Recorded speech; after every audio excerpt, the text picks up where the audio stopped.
So if you clicked on this video, then that means you're probably wondering what a typical day in life looks like as an investment banking analyst. Today I'm going to try to break down what a good versus a bad day looks like working as an investment banking analyst in the mergers and acquisitions group. And I'm going to base this on my personal experience having worked in investment banking, specifically advising businesses on sell-side M&A transactions. So without further ado, let's just get right into it by talking about the good day. So with the good day, let's say that you wake up at around 7:30, you get ready and you head into the office. If you were like me, I used to live really close to the office. It was about a 10-minute walk.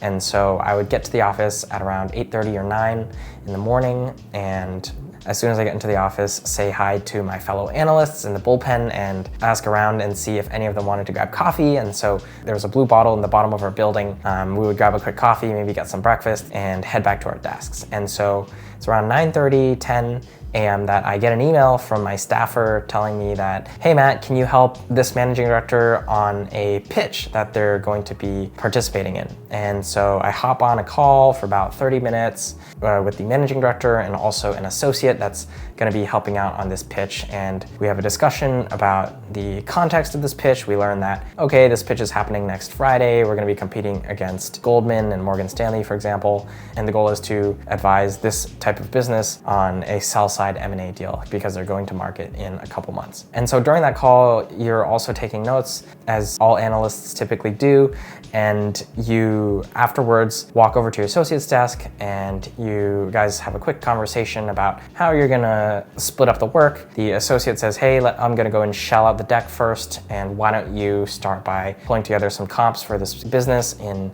Excel. And so for the next hour or two, you are working in Excel, basically putting together both public comps as well as precedent transactions. And so public comps is essentially when you are looking at the valuation metrics for similar businesses as the one that you're evaluating to try and get a sense of what the market would value this kind of business at. So a common valuation metric that you would look at would be EV to EBITDA, EV to revenue, or even the PE ratio. And with the precedent transactions, this is when you look at similar deals that have happened in the past with companies very similar to the current one that you're evaluating to see what transaction multiple these businesses were sold at, because that gives you a sense of the value of that business.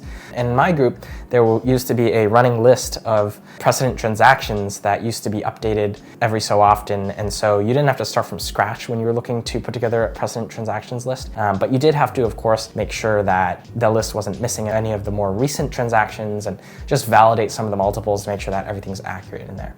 And so after that, it's around 12 noon, and you decide to go with some of your buddies to grab lunch. You leave the office, you walk to, maybe it's Sweet Green, maybe it's Chipotle another day. Everyone has their favorite spots, but you go out, you grab lunch together, and then you bring your food back to the office. And if it's a relatively slow day, we would just take the time to sit down at our firm's break room, and we would just eat lunch, chat about how our day's going, what we're working on, if we have any plans for the weekend, just shooting the shit basically. After that, you head back to your desk. You see that your associate has pinged you and he said, hey, I've finished shelling out this deck.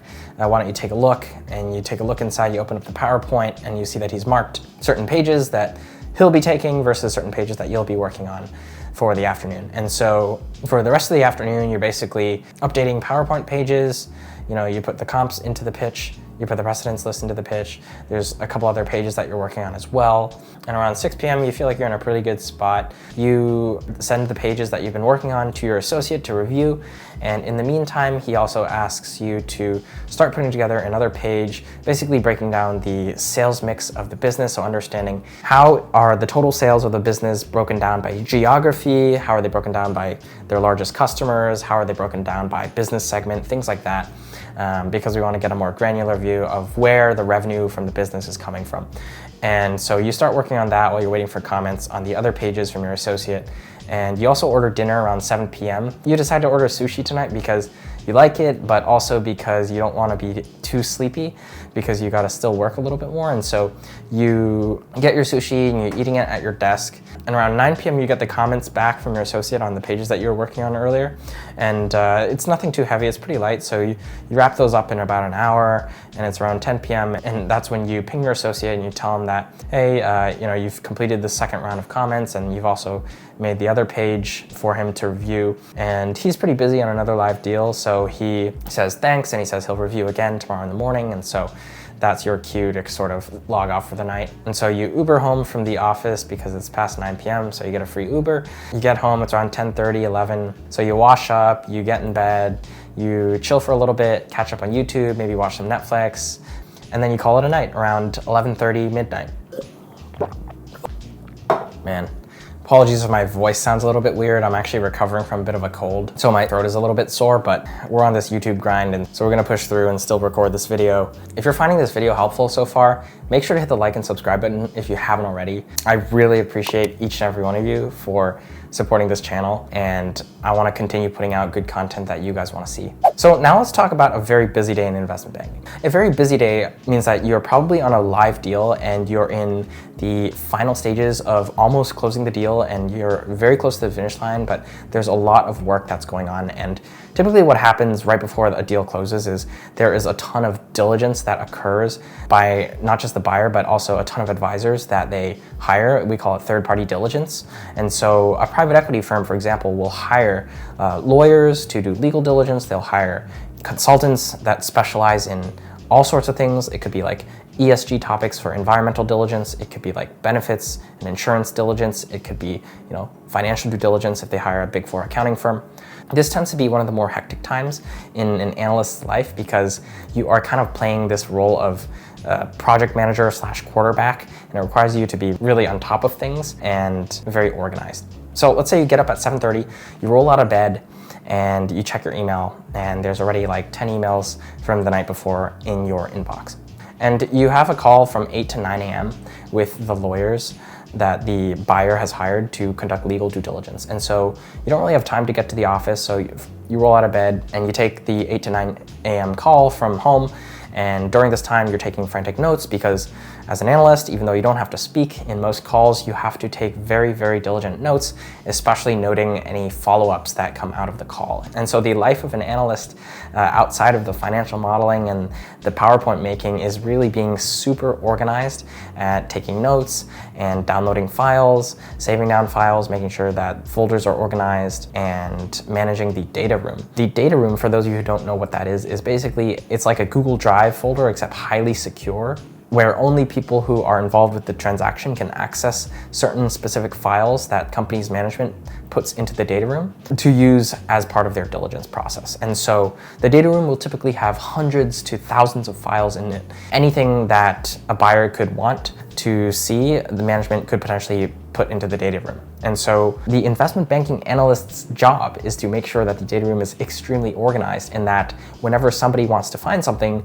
they know exactly where to go to find it. Now, it sounds simple in theory, but you'd be surprised how difficult and how much attention to detail this requires. There's also something called the diligence tracker, which is basically an Excel file that investment banks use to keep track of all the outstanding diligence items. So say, for example, the lawyers on the call, they ask us, oh, can you let us see the company's contracts with this particular vendor? So as the investment banking analyst, you would go into your diligence tracker and you would add a line in the Excel file, basically saying, hey, need to provide the lawyers with XYZ file. And so this is how you will keep track of all of the outstanding diligence items over the course of the deal. But anyways, after that call from 8 to 9 a.m., you basically rush to the office from 9 to 9:30 because you've got a ton of work to do.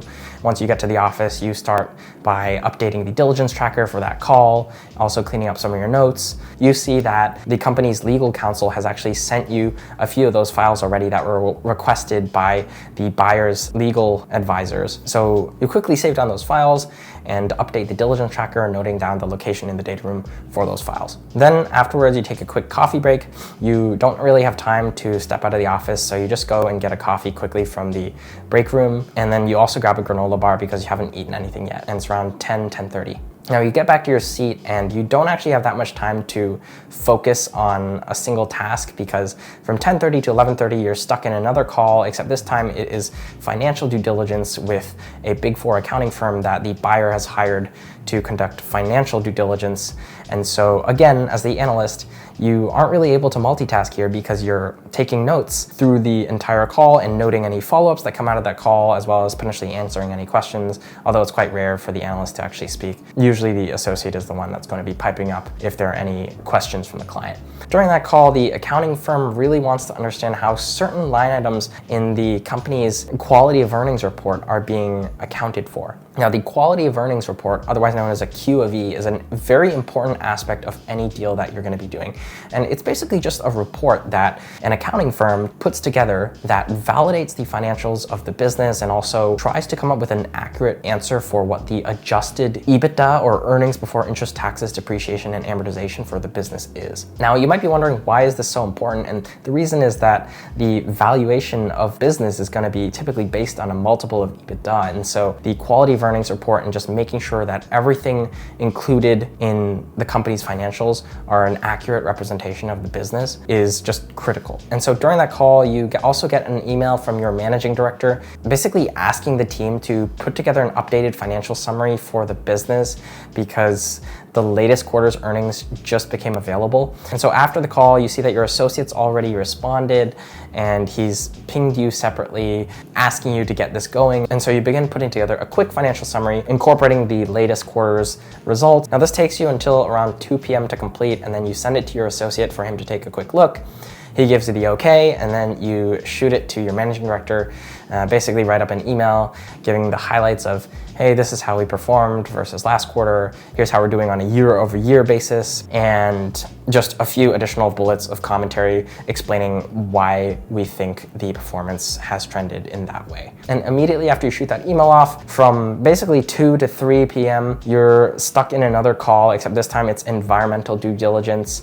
And now, environmental due diligence is not the most important piece of diligence, but it is kind of like a check off the box piece that buyers will do. And so you still take notes for that hour on that call and note any follow-ups and update the diligence tracker if anything comes out of that. And so you get out of that call at 3 and you take a quick glance at your Outlook calendar. You realize you have one more call at 4 p.m. and it's with the lenders, because basically in order to buy out this business, the private equity firm is trying to secure some additional debt to finance this acquisition. And so the lenders have a number of questions as well that they'd like to ask about the business, and they've sent across a brief agenda for the call. And basically for the next hour, you and the associate are trying to see where you can easily answer the lender's questions and where you might need to spend a little bit more time digging up financials or putting together ad hoc analyses to help the lenders out. Now, what you have to understand is that lenders typically are very risk averse because debt is not like equity. It has a capped upside. And so really what lenders want is they just want a secure return on their investment, very stable, very predictable, and they care a lot more about the downside case actually. And so whereas an equity investor would be interested in the potential upside, a debt investor is always thinking about capping their downside. So all the questions that the lenders are going to be asking are related to risks to the business. What's the likelihood that the business is going to underperform? What's the worst case scenario look like for this company, et cetera, et cetera. Now, there is one follow-up that comes out of the call that you and your associate realize the company hasn't provided this information. And so after the call, you get together in a conference room and you call the CFO of the business and you tell him that, hey, you need this analysis together and the lenders need it as soon as possible. And the CFO tells you that his team can get it together tonight, but it's going to take them a couple hours, and so you're going to have to wait for them to get that done. And so after that, it's finally quiet. You don't have any more calls on the calendar. There's less emails coming in. And so you can finally start really chugging through all the emails that you haven't read in your inbox, downloading all the files that have been sent across, organizing them in the data room, updating the tracker. And you do this until around 7 or 8 p.m. And then you order dinner for you and your associate because you guys are working late again. And around 10 p.m., the CFO from the company emails you guys back and attaches the ad hoc analysis that you had requested from him for the lenders. You and your associate look through it. You guys spend maybe half an hour to an hour just fixing small errors and improving the look of the file, and then you send it off to the lenders at around 10:30 to 11 p.m. And after that, your associate tells you that he needs your help putting together a few pages for a board meeting that's happening later this week, where basically the board is going to discuss the offer that has been proposed by this private equity firm. And so in order to put these pages together, you need to do a very careful read of the LOI, or the letter of intent, which is basically the document that has the details of the proposed transaction laid out in it, including how much they're going to pay for this business, how they're going to finance it, the timing of it, and the proposed legal terms of the transaction. And so you do a careful read through and just make sure that you understand all the nuances. Your associate also reads through it, and you're helping him put together a few pages, basically to help guide that conversation when your managing director meets up with the board later this week. And so you're working on this stuff until around 2 in the morning, and at this point, you're starting to feel really tired. So you do a final double check through your inbox to make sure that you haven't missed any emails and that no files have slipped through the cracks. Around 2:30, you ping your associate the pages to that board meeting deck that you were helping him out with. He says that he'll review in the morning tomorrow, so you can log off for the night. And so you head home, you get back around 3 in the morning, and you're completely destroyed. You're super tired, so you don't really do anything. You just wash up immediately, get into bed, and fall asleep. And then the next day, it starts again. So anyways, that was just one example of a rough day in investment banking as compared to a potentially easier day. I have to say that every day can be very different depending on what you're working on and at what stage of the deal you're currently working on, because that'll greatly dictate the cadence of your workflow and also what sort of tasks you're actually doing on a day-to-day basis. But I hope that this was helpful. If you liked it, let me know in the comments below. Otherwise, I'll see you guys in the next one. Peace.